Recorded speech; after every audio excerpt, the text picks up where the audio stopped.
디모데 전서, 이제 디모데 전서의 말씀을 전하고 난 다음에 디모데 후서의 말씀을 보게 됩니다. 디모데 전서, 디모데 후서, 디도서는 보통 목회서신이라고 하여서 사도 바울이 디모데에게 어떻게 목회를 담당할지, 목양의 사역을 담당할지를 알려주기 위하여서 보내는 서신이라고 할 수 있습니다. 특별히 디모데 전서를 보낼 때, 디모데에게 이 편지를 보낼 때, 디모데는 지금 어디에 있냐면 에베소라고 하는 그러한 지역에 있습니다. 에베소. 에베소는 사도 바울이 3차 전도 여행을 할 때, 그 복음을 전하였던 아주 중심적인 그러한 장소가 바로 이 에베소입니다. 에베소에서는 우리가 말씀을 보게 되면 참 이 에베소에서 쓰여진 성경이 많이 있습니다.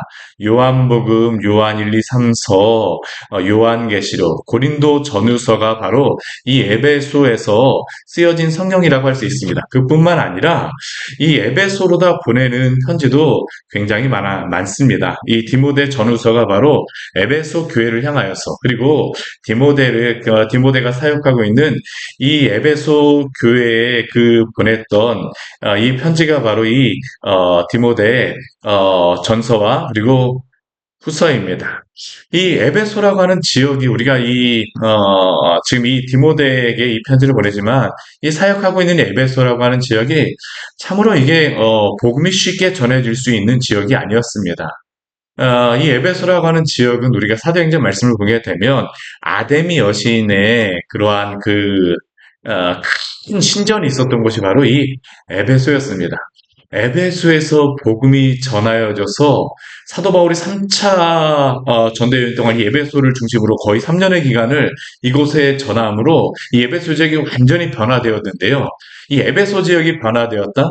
그렇다라는 이야기는 이 전 세계에 복음으로 변화되어지지 않을 장소가 없다라는 것을 또한 의미하기도 합니다. 왜냐하면 이 에베소라고 하는 그러한 지역이 이 우상 숭배의 아주 중심적인 지역이요. 사람들에게 복음을 전하기가 가장 어려운 지역이었기 때문입니다. 그래서 하나님께서는 우리가 사도행전 말씀을 보게 되면 원래는 사도 바울이 이 아시아로다 먼저 복음을 전하러 가려고 했었잖아요. 그렇죠? 이 에베소 지역이라든가 이 지역으로 먼저 복음을 전하러 오기를 사도 바울은 원하였었지만 하나님께서 2차 전도여행 동안 이 에베소 지역이 먼저 복음을 전하기를 원하지 않으셨어요. 왜냐하면 사도 바울이 이 에베소 지역에 가서 복음을 전하려고 하게 되면 사도 바울도 많은 준비, 사도 바울뿐만 아니라 그를 돕는 많은 사람들이 함께 할 수 있었기 때문에 이 에베소 지역이 복음화되어 수 있었다는 것을 우리는 또한 기억해야 되겠죠. 하나님의 섭리 가운데에 이 에베소 지역이 그러나 하나님께서는 교회를 세우신 것입니다. 그리고 사도 바울이 3차 전쟁 이후에는 이 복음의 중심적인 그러한 지역으로서 우리가 요한계시록 말씀에도 보게 되면 가장 첫 번째로 나오는 교회가 바로 이 에베소 교회잖아요. 그렇죠? 그만큼 복음의 중심이 되었던 그러한 지역이 바로 이 에베소 교회였습니다. 그럼에도 불구하고 이 에베소라고 하는 그러한 지역은 복음이 전해졌음에도 불구하고 쉽지 않았던 것 같아요. 오늘 말씀을 보게 되면 이 디모데에게 에베소에서 어떻게 복음을 전하고 교회를 세워야 될지를 말하고 있는데 쉽지 않았기 때문에 보냈다는 것을 우리는 기억해야 합니다. 오늘 디모데전서 우리 시작하면서 사도 바울의 인사로서 먼저 시작하고 있습니다. 무엇으로 시작하고 있습니까? 우리 구주 하나님과 우리의 소망이신 그리스도 예수의 명령을 따라 그리스도 예수의 사도된 바울은, 사도는 자신을 소개할 때 그리스도 예수의 사도된 바울이라고 소개하고 있습니다. 그리스도 예수의 사도. 이것이 바로 사도가 자신을 소개하는 인사말입니다. 여기서 중요한 것은 사도는 자신을 소개할 때 그리스도 예수와의 관계성 속에서 자신을 소개합니다. 그리스도 예수의 사도, 자신은 그리스도 예수 없이는 바울 자신도 없다라는 것이 바로 그리스도 예수의 사도, 바울의 의미입니다. 바울은 철저하게 자신을 그리스도의 관계 속에서 자신을 이해하고 소개합니다. 사도는 다메섹 도상에서 예수 그리스도를 만난 이래로, 그리고 예수님을 믿고 사도가 된 이래로 자신의 정체성을 항상 예수 그리스도 안에서 자신을 파악하고 있는 것이죠. 그리고 이것은 또한 믿음의 길을 가고 있는 성도들에게도 동일한 그러한 정체성 아니겠습니까? 성도란 누구겠습니까? 성도라고 하는 그러한 단어 자체가 바로 예수 그리스도를 믿음으로 말미암아 의롭게 된 자, 거룩하게 된 자를 의미하지 않습니까? 그리고 우리는 이렇게 믿고 구원받은 성도를 거듭나고 중생하였다라고 말합니다. 거듭났다라고 하는 그러한 의미도 새로운 생명을 얻게 되었다라는 그러한 의미인데, 이 새로운 생명도 항상 그리스도 예수와 관련하여서 우리가 얻게 된 새로운 생명이고 정체성입니다.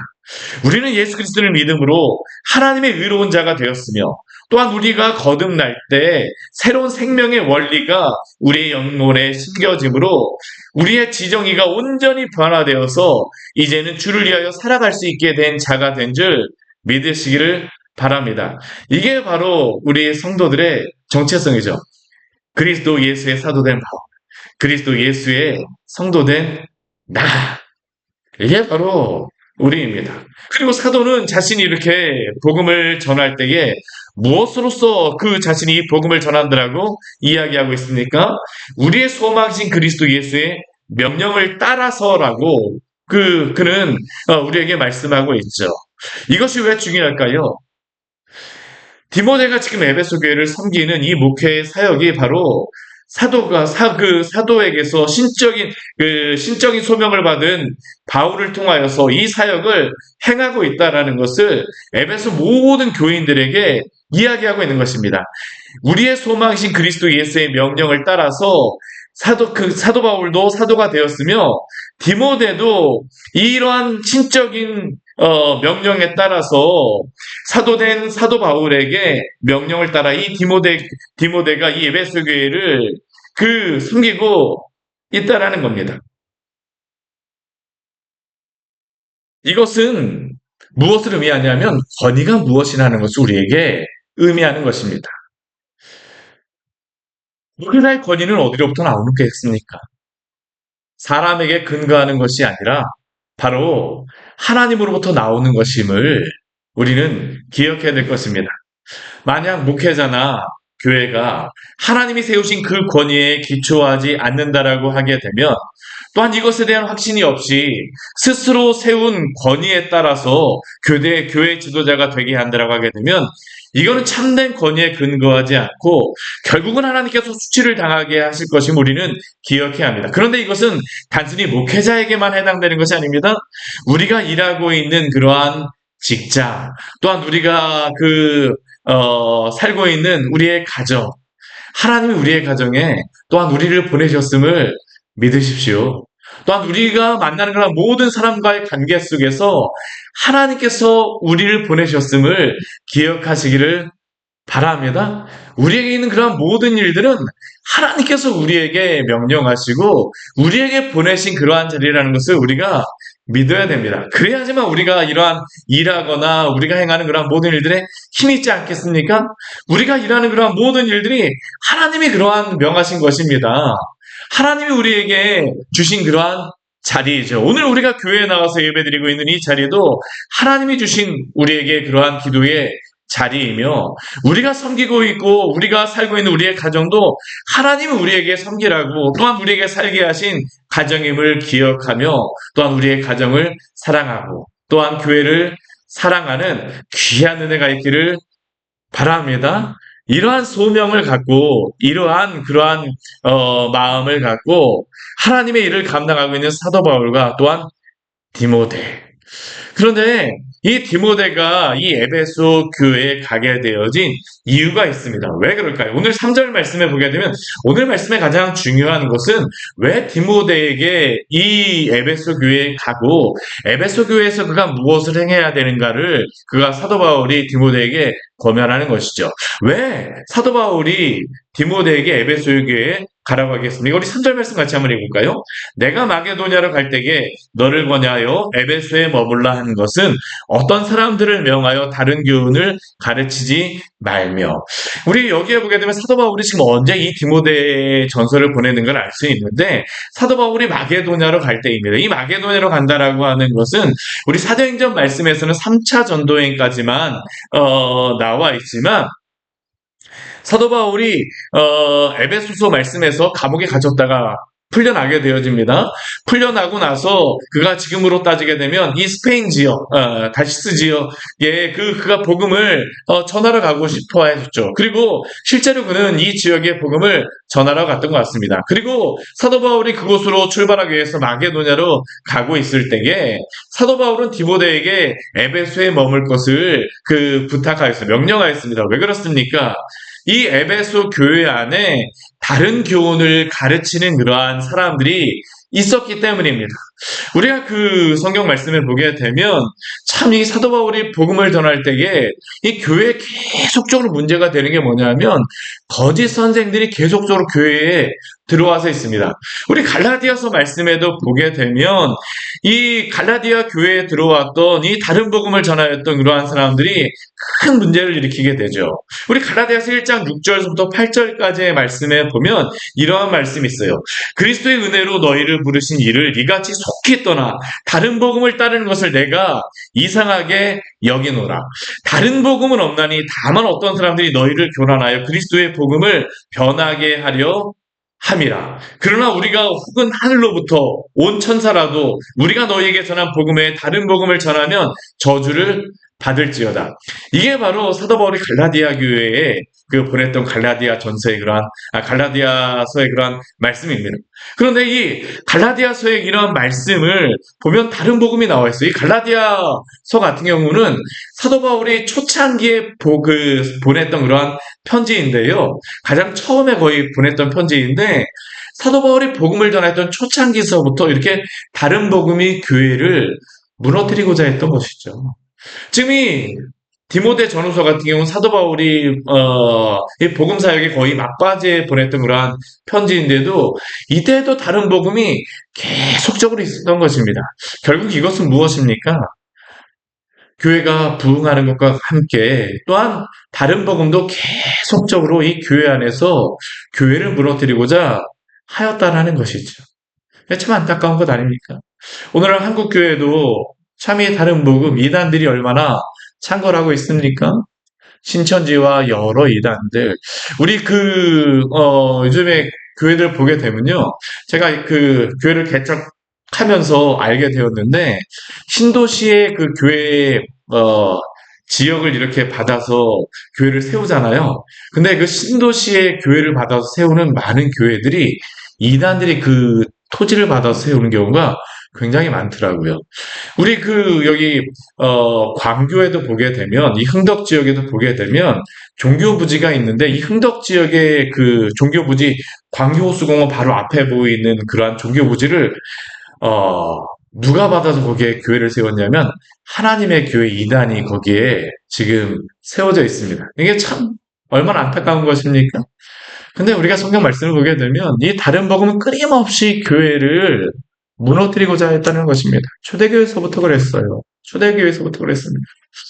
그러니 우리가 얼마나 기도해야 되겠습니까? 오늘 말씀도 보게 되면 이 디모데를 통하여서 에베소에 머물러 하고 한 이유가 이 에베소 교회 안에 다른 복음을 가진 이 거짓 선생들이 있었기 때문입니다. 이단이 이렇게 창궐하였어요. 이때 이 에베소 지역에 이 이단들이 전하였던 그러한 복음이 어떠한 것입니까? 우리 오늘 말씀해 보게 되면 한 두 가지 정도를 이야기하고 있습니다. 첫 번째는 무엇이냐 하면 신화와 끝없는 족보에 몰두하게 하는 그러한 이단들이 들어와 있었다라는 것이죠. 신화와 끝없는 족보에 몰두하게 하는 이단. 이 사람들은 어떠한 사람들이겠습니까? 에베소 지역 자체에 있었던 그러한 사람들이라고 할 수 있어요. 아데미 여신, 여러 우상들이, 아데미라고 하는 큰 우상, 우리 고대 7대 불가사의 중에 하나가 이 에베소에 있었던 이 에베소 아데미 여신의 신전이었거든요. 그러니까 여기는 종교로나 먹고 살았던 이 아데미 여신으로 먹고 살았던 도시가 바로 이 에베소였습니다. 근데 그곳에 복음으로 교회가 세워졌어요. 그런데 그럼에도 불구하고 아직도 여전히 이러한 우상 숭배가 있었던 것이죠. 많은 우상의 신화들이 이곳에서 말이 되어지고 있습니다. 기독교와 함께 복음과 함께 이 신화가 끊임없이 전파되어지고 있어요. 그리고 또 무엇을 하고 있습니까? 족보를 몰두한다라고 합니다. 이 족보라고 하는 것은 무엇이겠습니까? 어떠한 신적인 족보들이 끊임없이 이야기하는 것이죠. 우리가 그리스 신화 같은 경우에도 보면 어떻습니까?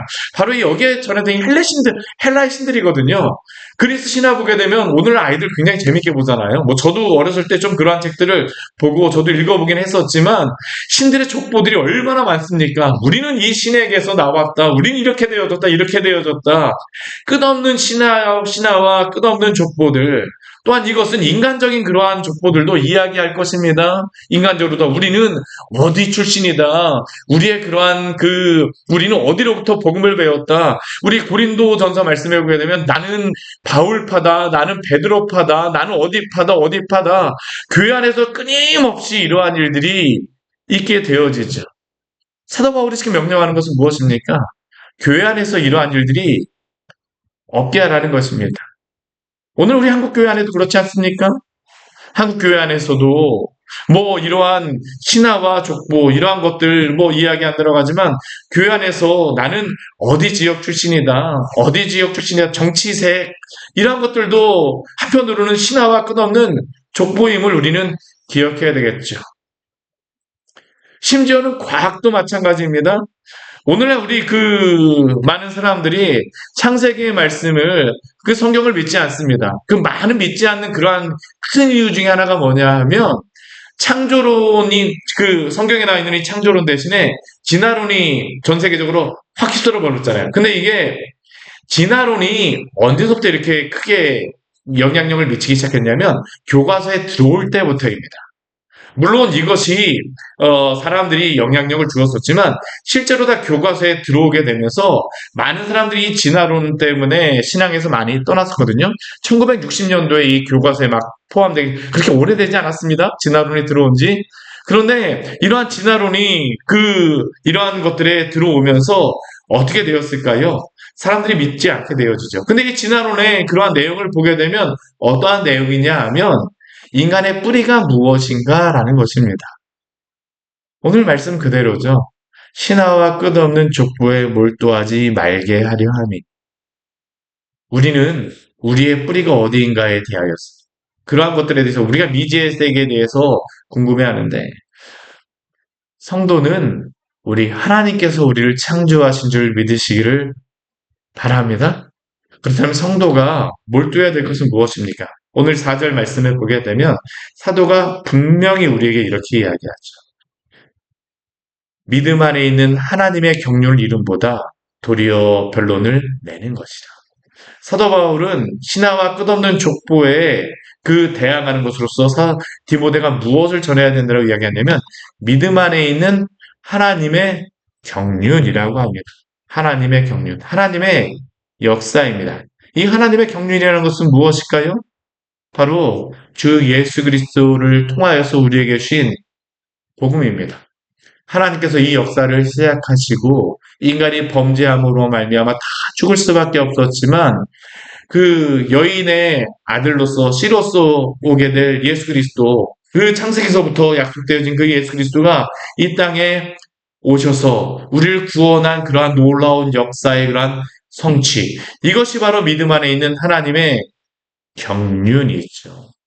사도 바울은 바로 이 믿음 안에 있는 하나님의 경륜이 교회 안에서 전파되어지도록 그는 힘쓸 것을 말하는 것입니다. 그러면 이 복음의 목적은 무엇일까요? 우리 5절 말씀, 우리 1장 5절 말씀 같이 한번 읽겠습니다. 이 교훈의 목적은 청결한 마음과 선한 양심과 거짓이 없는 믿음에서 나오는 사랑이거든. 아멘. 이 교훈의 목적을 무엇이라고 이야기하고 하냐면 믿음에서 나오는 사랑이라고 이야기합니다. 사랑. 예수님께서도 신구약 성경의 목적이 바로 사랑임을 말씀해 주셨었죠.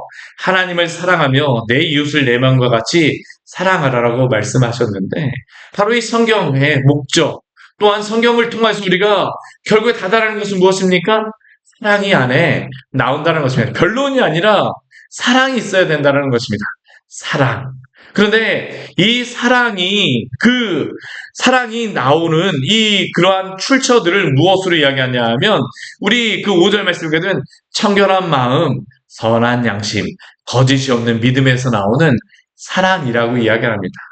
거듭난 그러한 성도 가운데에서 깨끗한 마음, 청결한 자는 복이 있나니 하나님의 나라를 볼 것이며 주 예수 그리스도를 믿음으로 말미암아 그 마음이 깨끗하여지고 선한 양심, 악으로 물든 양심이 아니라 이 양심이라고 하는 것은 우리 마음에 그런 어떠한 경찰이라고 할 수 있습니다.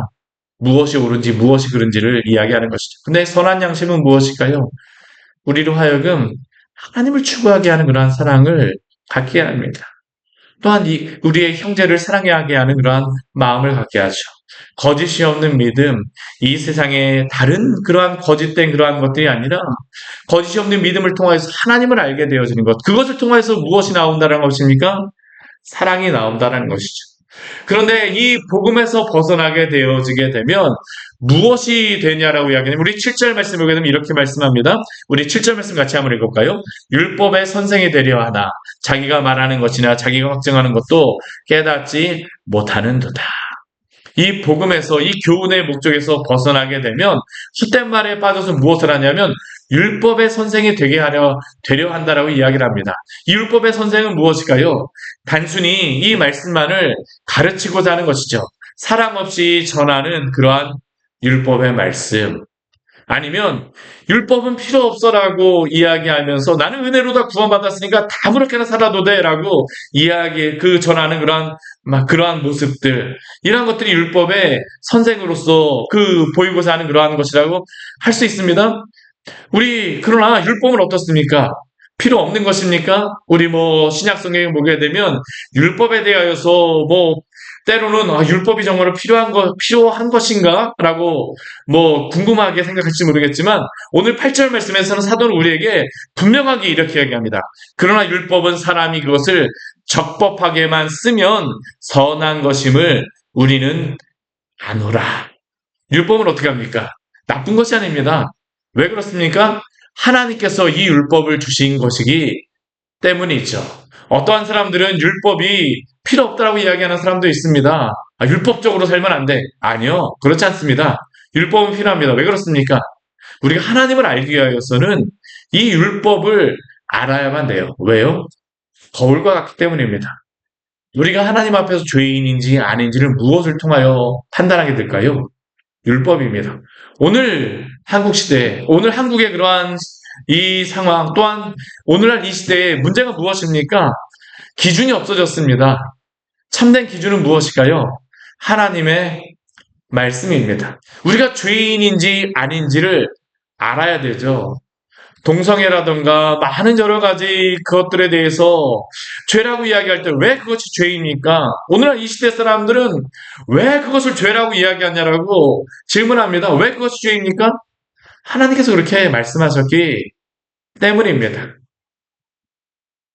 결국 이 율법을 통해서 우리가 죄임을 깨닫고 하나님 앞에 돌아오게 하는 것이 바로 이 율법의 목적이라는 것이죠. 결국 그것을 통하여서 우리에게 하나님께서 원하시는 것은 무엇이겠습니까? 오늘 11절 말씀 같이 한번 읽고 말씀 마치도록 하겠습니다. 이 교훈은 내게 맡기신 바 복되신 하나님의 영광의 복음을 따름이니라. 율법을 통하여서 우리가 영광의 복음을 따르게 하기 위하여서 하나님께서는 이 율법을 주셨습니다. 하나님의 그 율법의 그 영광스러움을 우리에게 알라라고 말씀하시죠. 하나님이 주신 그 말씀 안에 드러난 복음도 우리가 율법을 통해서 우리가 죄의 대응을 알게 될 때 하나님이 우리에게 주신 그 구원이 무엇인가를 알게 되고요.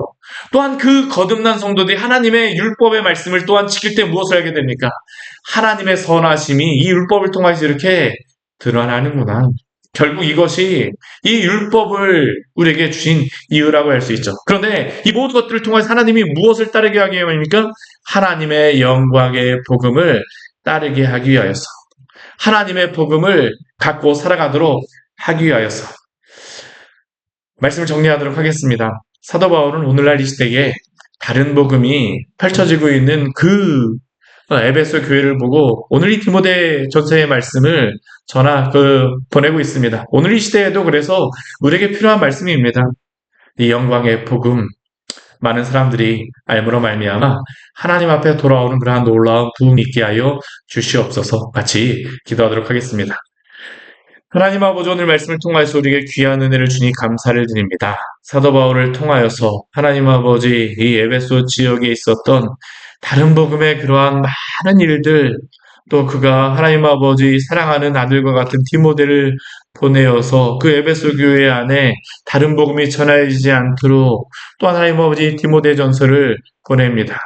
그러나 오늘 이 말씀이 오늘 이 시대에 우리에게 필요함을 또한 알려주셔서 감사합니다. 무엇이 옳은지 무엇이 그른지 알지 못하는 이 시대 가운데에 하나님 아버지, 우리가 당신의 참된 복음의 진리 안에 거하게 하여 주시고 믿음을 통하여 드러난 하나님의 경륜이 하나님 아버지 각 교회 안에 또 하나님 아버지 우리의 각 성도들 안에 밝히 드러남으로 말미암아 주님의 교회가 아름답게 진리 안에 세워질 수 있도록 주여 은혜를 내려 주시옵소서.